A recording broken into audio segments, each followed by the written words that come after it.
नमस्कार प्रेक्षकांनो, या मालिकेच्या आजच्या जबरदस्त भागामध्ये अतिशय भयानक सत्याचा उलगडा होताना आपण पाहणार आहोत. आणि त्यामध्ये आता जगन्नाथला समजलेले सत्य आता चंद्रकांतरावांकडे येऊन जगन्नाथ सांगताच आता चंद्रकांतराव त्या सत्याचा कसा स्फोट करतात. आणि सानिका जिवंत असताना हॉस्पिटलमध्ये शेवटच्या क्षणी सानिकाने काय सांगितले आणि त्यानंतर चंद्रकांतरावांनी आता त्याचं गुपित कसं आपल्या मनात ठेवलं. प्रेक्षकांनो, हे सगळं या व्हिडिओमध्ये समोर आले आहे. तर चला तर व्हिडिओला सुरुवात करूयात.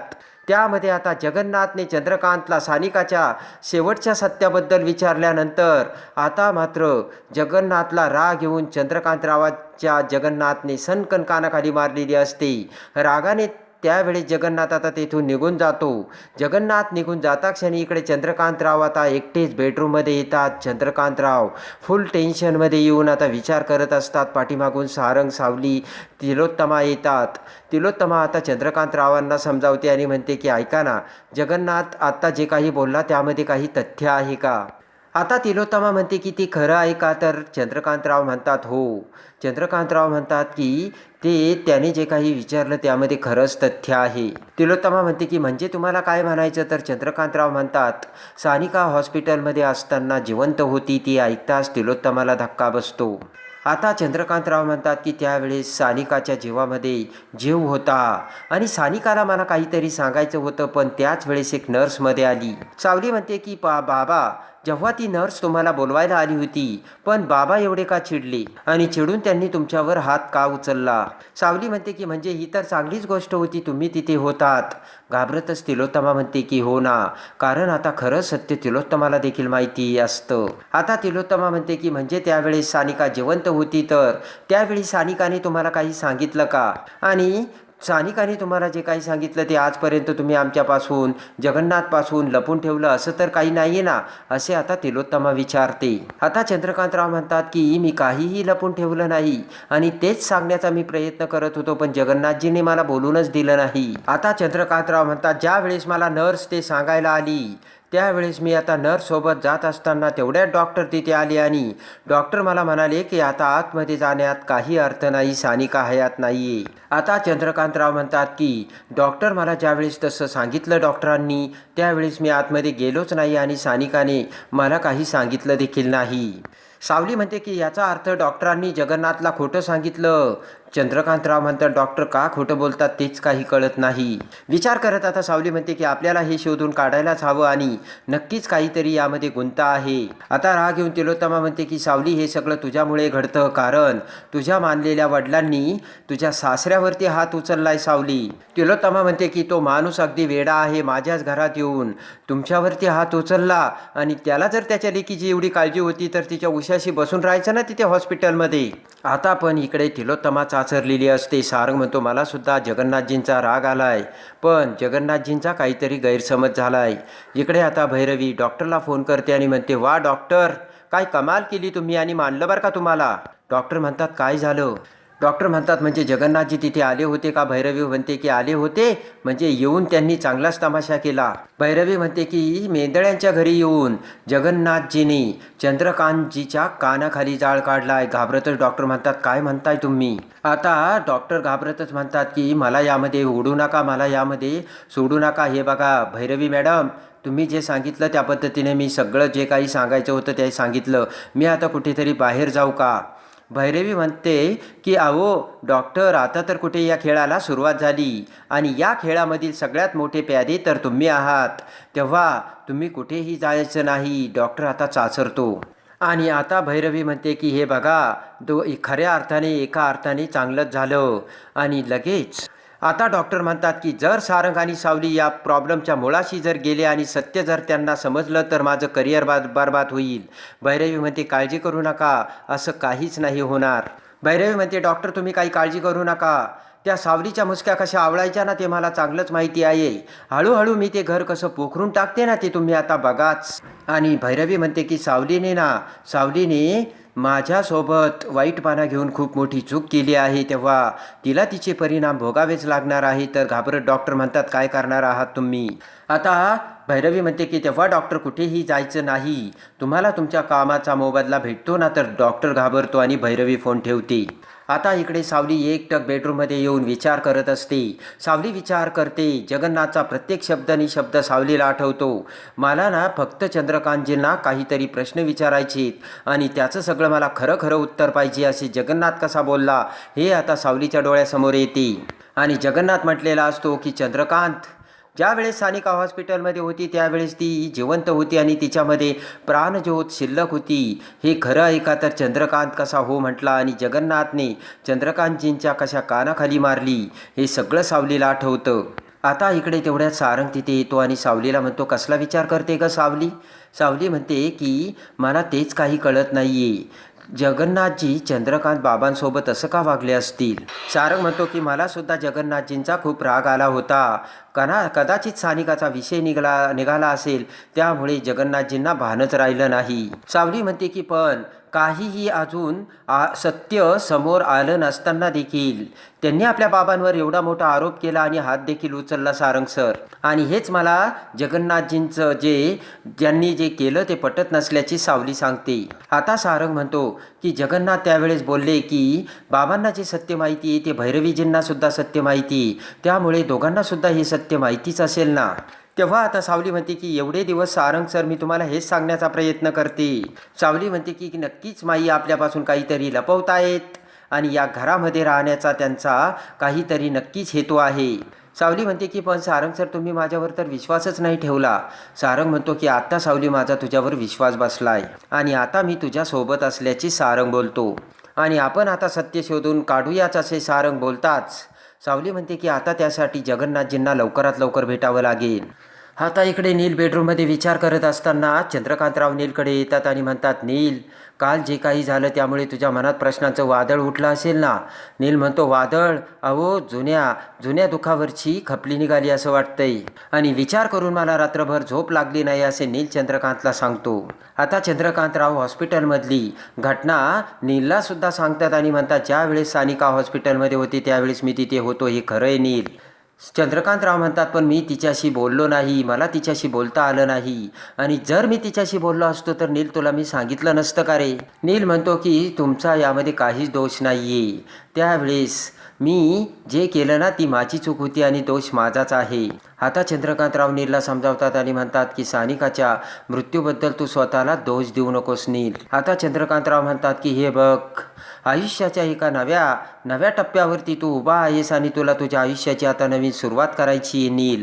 आता चंद्रकांतराव नीलला म्हणतात की भूतकाळात रमणं एकदम सोपं असतं, पण वर्तमान काळाचा सामना करायला खूप अवघड असतं नील. आता चंद्रकांतराव नीलचा हात धरतात आणि म्हणतात की नील तू असा विचार करू नकोस, कारण तू अशा अवस्थेत असताना आम्हा कोणालाच आवडत नाही.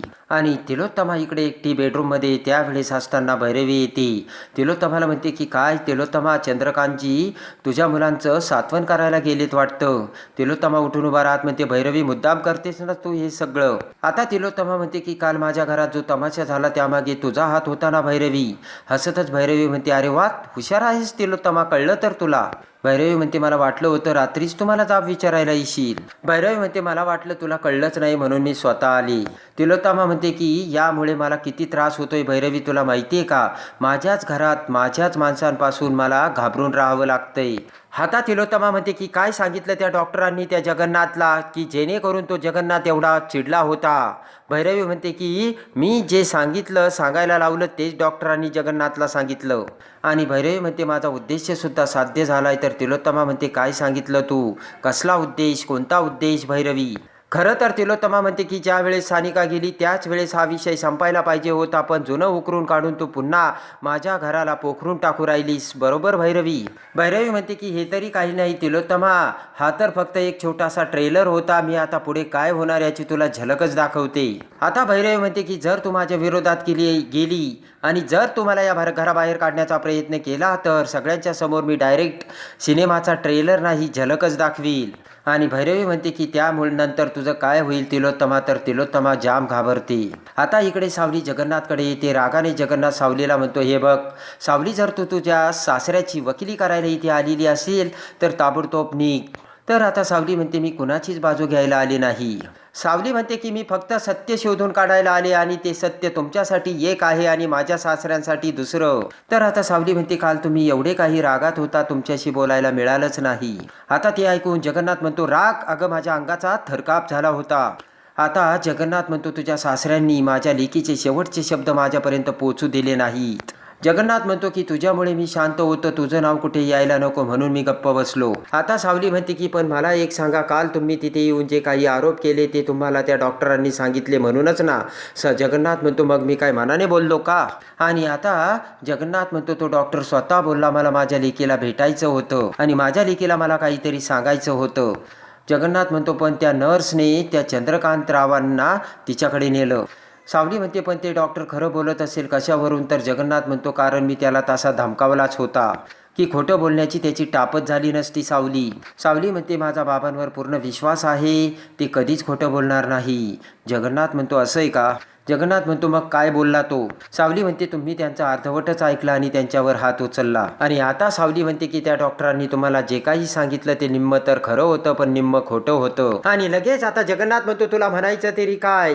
सावली म्हणते की तुम्ही अर्धवट ऐकलं ते खरं आहे, डॉक्टरांनी तुम्हाला सांगितलं आणि सानिकाला काहीतरी सांगायचं होतं आणि नर्स ही चंद्रकांतरावांकडे गेली आणि चंद्रकांतराव म्हणजे बाबा निघाले सुद्धा होते. आणि जेव्हा आता बाबा हे सानिकाला भेटायला चालले होते त्याच वेळेस वॉर्डच्या दरवाजापाशी जाता क्षणी डॉक्टर तिथे आले आणि डॉक्टर म्हणे आतमध्ये जाऊन काही उपयोग नाही कारण सानिका आता हयात नाहीये.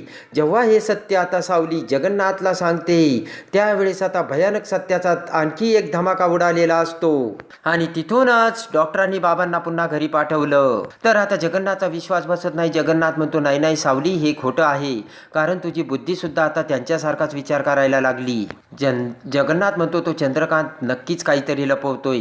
सावली म्हणते माझा बाबांवर पूर्ण विश्वास आहे, ते खोटं नाही बोलणार. तर जगन्नाथ म्हणतो की तो खोटं बोलतोय यावर माझा पूर्ण विश्वास आहे सावली. आणि इकडे आता भैरवी म्हणते की तुझं सत्य एवढ्या लवकर बाहेर येऊ देणार नाहीये तिलोत्तमा मी. आता इकडे भैरवी म्हणते तुझं सत्य तिलोत्तमा बाजूलाच राहिलं, सगळा फोकस तर आता चंद्रकांतजीवरच गेलाय. भैरवी म्हणते बिचारे निष्पाप निष्कलंक चंद्रकांतजी यात होर पडले ग तिलोत्तमा.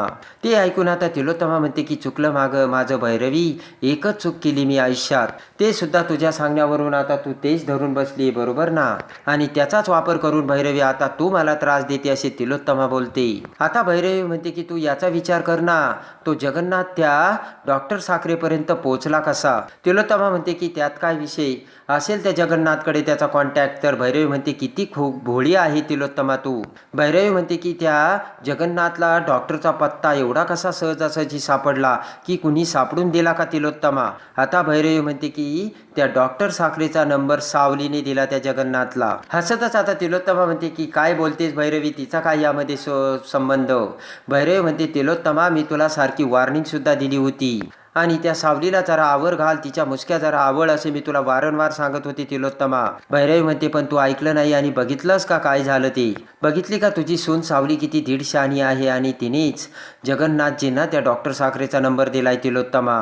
आणि नक्कीच यामध्ये काही ना काही तुमचा संबंध आहे, कनेक्शन आहे, हेच त्या सावलीने शोधण्याचा प्रयत्न केला आणि बघ तिलोत्तमा काय होऊन बसलं. भैरवी म्हणते की त्या बिचाऱ्या चंद्रकांतचा 4 मुलांसमोर एवढा मोठा अपमान झाला हे सगळं तुझ्या सावलीमुळे झालंय. आणि तिलोत्तमा म्हणते की आर यू सिरियस भैरवी, सावली हे करू शकते? आणि आता तिलोत्तमा विचारात पडते.